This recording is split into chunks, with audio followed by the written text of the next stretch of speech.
Hi all welcome to football arena. വരുന്ന world കപ്പിലെ കിരീട ഫേവറേറ്റുകളിൽ ഒന്നാണ് ബ്രസീൽ. വലിയ സാധ്യതകൾ ഒന്നും ബ്രസീലിന് കൽപ്പിക്കപ്പെടുന്നില്ല. കാരണം 2022 വേൾഡ് കപ്പിന് ശേഷം ബ്രസീലിന്റെ പ്രകടനം അത്ര മികച്ചതൊന്നുമല്ല.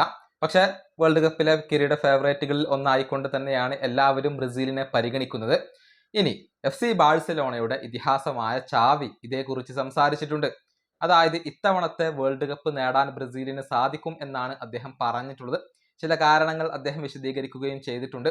അദ്ദേഹത്തിന്റെ വാക്കുകൾ ഇങ്ങനെയാണ്: ഇത്തവണ ബ്രസീലിന് വേൾഡ് കപ്പ് നേടാൻ കഴിയും എന്ന് തന്നെയാണ് ഞാൻ കരുതുന്നത്. അതിന്റെ ഒന്നാമത്തെ കാരണം അത് കാർലോ ആഞ്ചലോട്ടിയാണ്. താരങ്ങളെ ഇംപ്രൂവ് ചെയ്യിക്കാൻ കഴിവുള്ള ഒരു പരിശീലകനാണ് അദ്ദേഹം. മറ്റൊരു കാരണം, അത് വലിയ ഒരു ഹിസ്റ്ററി തന്നെ അവകാശപ്പെടാൻ ബ്രസീലിനും അതുപോലെ തന്നെ കാർലോ ആഞ്ചലോട്ടിക്കും സാധിക്കുന്നുണ്ട് എന്നുള്ളതാണ്. മാത്രമല്ല, വേൾഡ് കപ്പിൽ കളിക്കുന്ന ഓരോ ബ്രസീലിയൻ താരത്തിനും ആ ഒരു ഉത്തരവാദിത്വം ഫീൽ ചെയ്യും. ആ ഉത്തരവാദിത്തം അവരെ വിജയങ്ങളിലേക്ക് നയിക്കുകയും ചെയ്യും. ഇതിന് പുറമെ ബ്രസീലിന് ഒരുപാട് മികച്ച താരങ്ങൾ ഉണ്ട്.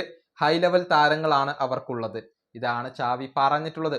അതായത് നല്ല ഹിസ്റ്ററിയുള്ള ടീമാണ് ബ്രസീൽ. കൂടാതെ കാർലോ ആഞ്ചലോട്ടി അവർക്കുണ്ട്. കൂടാതെ നല്ല നിലവാരമുള്ള താരങ്ങൾ അവർക്കുണ്ട്. അതുകൊണ്ട് തന്നെ ഇത്തവണത്തെ വേൾഡ് കപ്പ് നേടാൻ കഴിയുന്ന ടീമുകളിൽ ഒന്നാണ് ബ്രസീൽ എന്നൊക്കെയാണ് ചാവി ഇപ്പോൾ പറഞ്ഞിട്ടുള്ളത്. ഏതായാലും മികച്ച സ്ക്വാഡ് തന്നെ ബ്രസീലിനുണ്ട് എന്ന കാര്യത്തിൽ സംശയങ്ങൾ ഒന്നുമില്ല.